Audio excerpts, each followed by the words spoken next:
George Galloway, and the mother of all talk shows. Welcome to the Open University of the Airwaves with George Galloway. The dangerous derangement of Donald Trump continues to derail his presidency on everything from the bombing of the Syrian presidential palace to the Epstein affair. And most dangerously of all, Trump had a little surprise for the Russians. Turned out not to be so little. A 50-day ultimatum, after which economic warfare will rage right across the world, perhaps hotly pursued by missiles, bombs, rockets, and shells. It's all coming up here tonight on the mother of all talk shows. Stay tuned. Curious about our curriculum? Have something to say? Then call us now to join the debate on the mother of all talk shows. The only education you can get for free.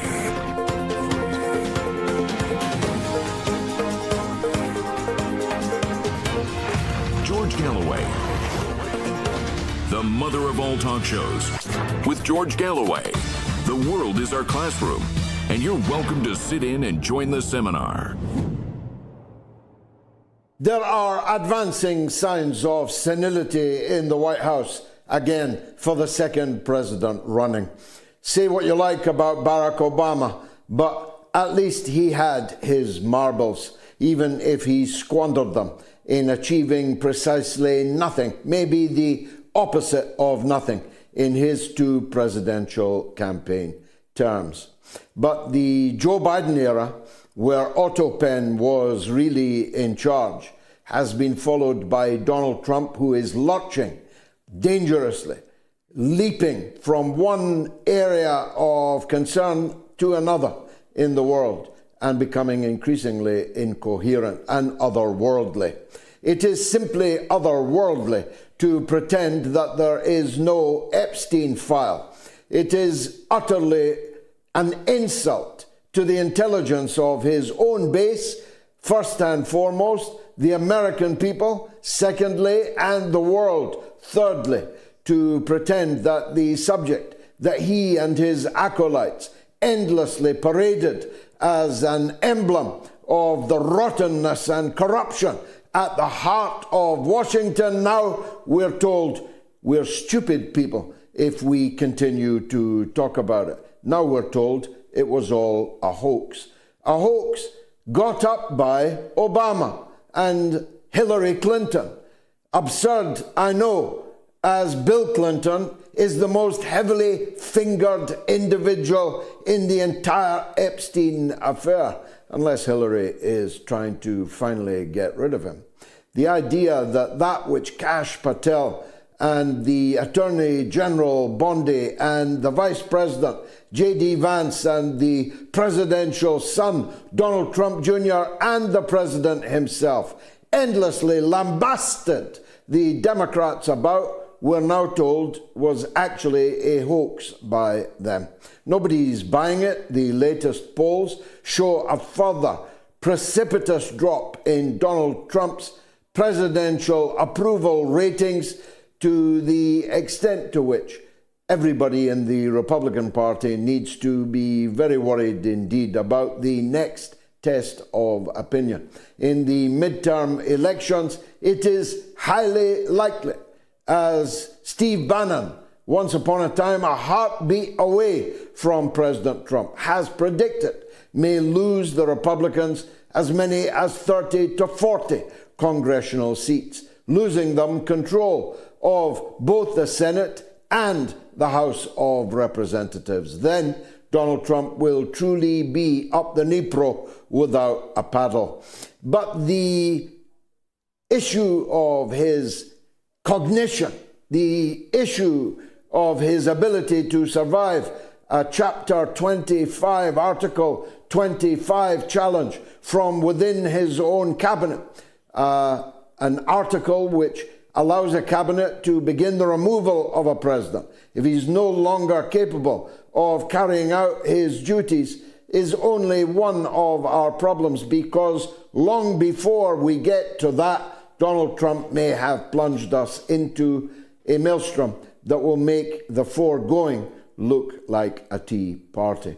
I don't know where to start as I adumbrate them. Perhaps the most dangerous one of all.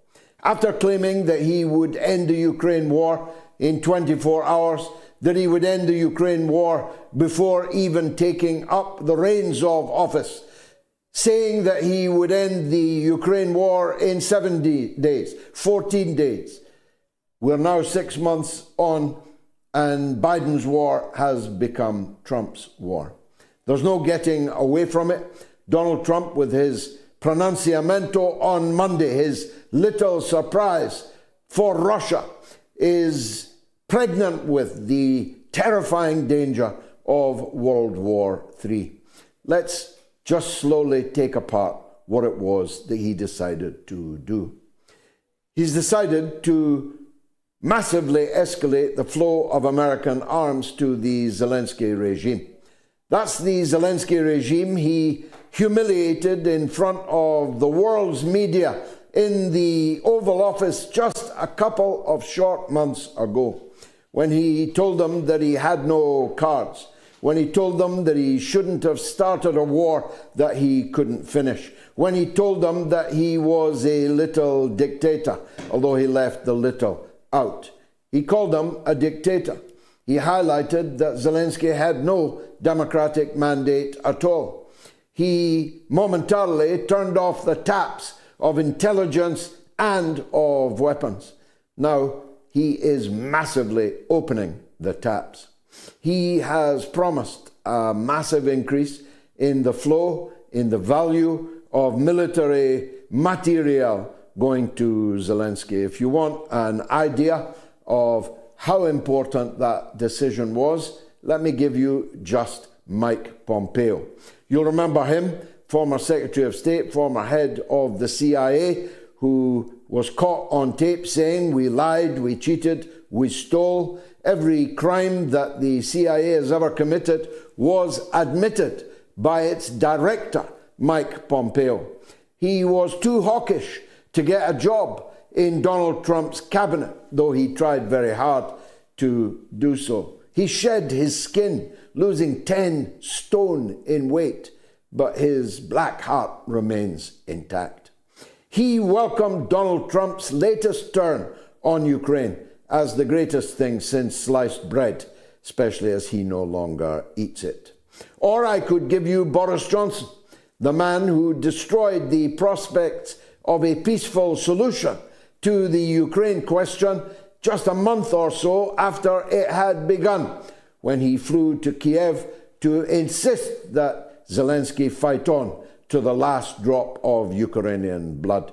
Boris Johnson said that it was a welcome sign that Donald Trump was getting tough with the Russians. "Let's get this on, let's get this over," said Boris Johnson. All the worst people in the world welcomed Donald Trump's turn to Zelensky, a turn to war, the path that might lead to World War III.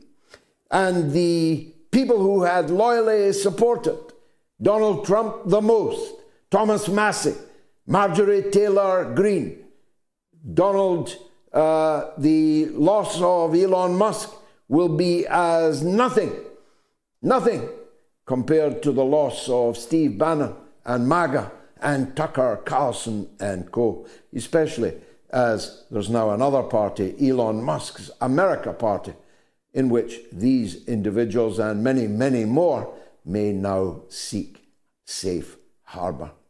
The worst people in the world hailed Donald Trump's re-engagement with the war.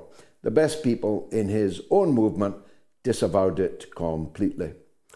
He's doubled down on the issue of the cover-up of the child sex and prostitution ring around the Israeli intelligence asset, Jeffrey Epstein. Tucker Carlson sent shockwaves across the world in his speech last weekend, in which he made plain that which is obvious to anyone with eyes, that Epstein's affair was not just about sex, but about espionage and about compromise and the gathering of same from the rich and the powerful for later use. A later use which the less than gullible can only conclude includes Donald Trump. There is no other reason why Donald Trump would now seek to persuade us that there is no such thing as the Epstein affair, that it was all a hoax. There is no other reason why Donald Trump could possibly imagine that this could do other than rend his base asunder, as all of them, had spent years demanding that they open the books to Jeffrey Epstein's spying and sex ring. But Trump has doubled down. Even when A.G. Bondi first said that she might look again at releasing some of the information, Trump again slapped her down. It doesn't exist. It's all a hoax. It's a Democratic Party hoax, which is presumably why Bill Clinton figures so heavily in it. And moreover, he doesn't want the support of people who continue to talk about it. This is political harikiri being conducted in broad daylight. He continues to run off at the mouth at any camera that points in his direction, saying the opposite of what he said yesterday and the opposite of what he'll say tomorrow. But every time he speaks, he hemorrhages another significant portion of the political support that propelled him to a second term in the White House.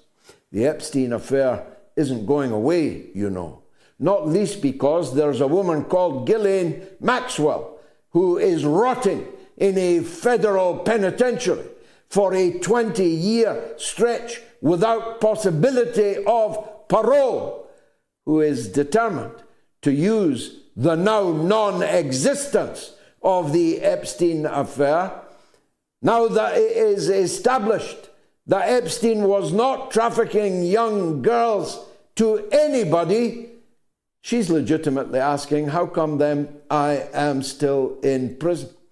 And she's the one person who can blow the entire gaff. And she's threatening to do so unless she is released from prison. If she is released from prison by Donald Trump, by way of a presidential pardon, which now that the appeal has been turned down is the only way I can see that it could be achieved, well, that will give the story even greater legs than Ghislaine Maxwell undoubtedly once upon a time had. But the most significant thing is Donald Trump's threat ultimatum, as if the Russian leadership, having fought so long and hard and made so many territorial gains, winning new villages and even towns and cities every single week, as if the devastation visited on the military-industrial complex of Ukraine was not so significant that the last thing in the world Vladimir Putin is going to do is accept an ultimatum from a failing presidency whose popularity is dropping like a stone. But that didn't stop Trump from delivering it. Again, to the cheers of all the worst people in the world, Trump has given Putin 50 days to make a deal with Volodymyr Zelensky, or 100% secondary tariffs will be imposed on everybody in the world who buys anything from Russia. Now, when I say secondary tariffs, when I say extraterritoriality, you better believe that even by the United States standards, this is quite a reach. Donald Trump is saying that if India buys oil from Russia to keep its burgeoning economy turning, then anything that India sells on to the United States, anything, will cost 100% more than it does today. Ditto with China, an even bigger enchilada. They are threatening China, which incidentally, on the day that the 50-day ultimatum runs out, Putin is where? In China, meeting who but Xi Jinping on a pre-arranged visit. So when that 50-day ultimatum elapses, the two leaders most concerned will be together in Beijing. The gall, the arrogance, the imperial hubris involved in threatening not punishment of Russia, but punishment of any and all countries who continue to do business with Russia, misses several important things. First, it seems to imply that selling things to the United States market is where it's at in the global economy, when in fact most countries in the world sell precious little to the United States and have other customers that they can sell what little they were selling to the United States and find those new customers very easily. But secondly, it seems to suppose that the countries being punished by Donald Trump will not retaliate. And I'm here to tell you that is the mother of all misconceptions. Let me just take two cases in point. Japan, already toiling under punitive American sanctions because of a perceived trade deficit, is seriously considering having a fire sale of American Treasury bonds in order to pay Trump's bill. A fire sale of American debt will create a conflagration throughout the world because it will collapse the price, the value of those American assets, those American Treasury bills. Once they start getting dumped, will collapse in value. And with their collapse in value will collapse the value of the dollar. More importantly, China, which has been slowly offloading the American bills that it holds, slowly distancing itself from the dollar, will now undoubtedly, rapidly and comprehensively ditch at whatever the short-term cost any American assets which it currently holds. And if China sells all of its American Treasury bills, it will create economic collapse in the United States. Because as I've been telling you for many years, China actually holds more dollars than the United States Treasury does itself. And China can afford, with 5.2% growth in just the last quarter, 5.2% growth in a quarter, China's economy can well withstand any temporary loss in selling American assets at a bargain basement price. But the United States cannot. But more significantly than that, China is beginning to realize, although it has always known that the final reckoning would be between the United States and China, China is beginning to recognize that the time for that final reckoning may be much, much closer to hand than they had in their timetable. The truth is, the Americans will not go quietly into the good night of second place, soon actually overtaken even by India, and thus in third place. Eventually overtaken by Africa, the richest continent in the world. The United States is going down. And the signs are that they're not going to go down quietly.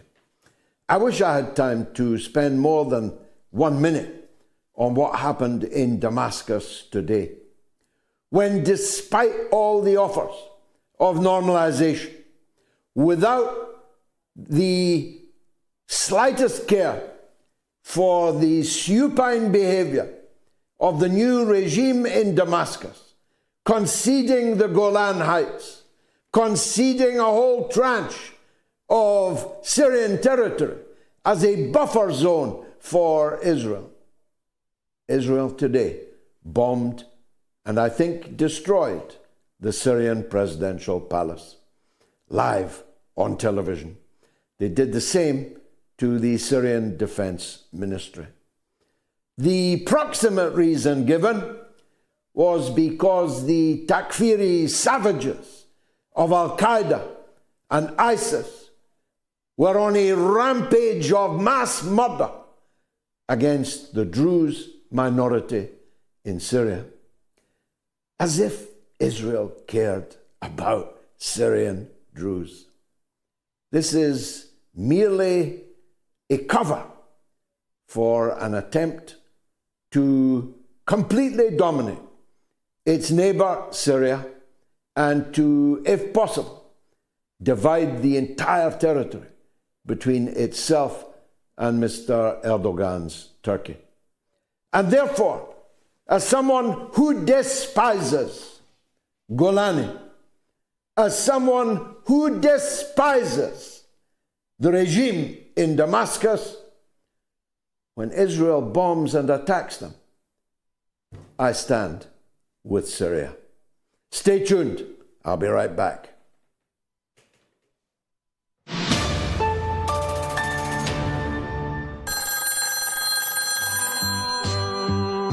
There's a legend on the line in Oklahoma. It's May on Trump. Welcome back, May. Trump is using a magic 8-ball to make his decisions. He apparently has completely lost whatever mind he had to begin with. This is just ridiculous. Does he really think anyone's going to believe that?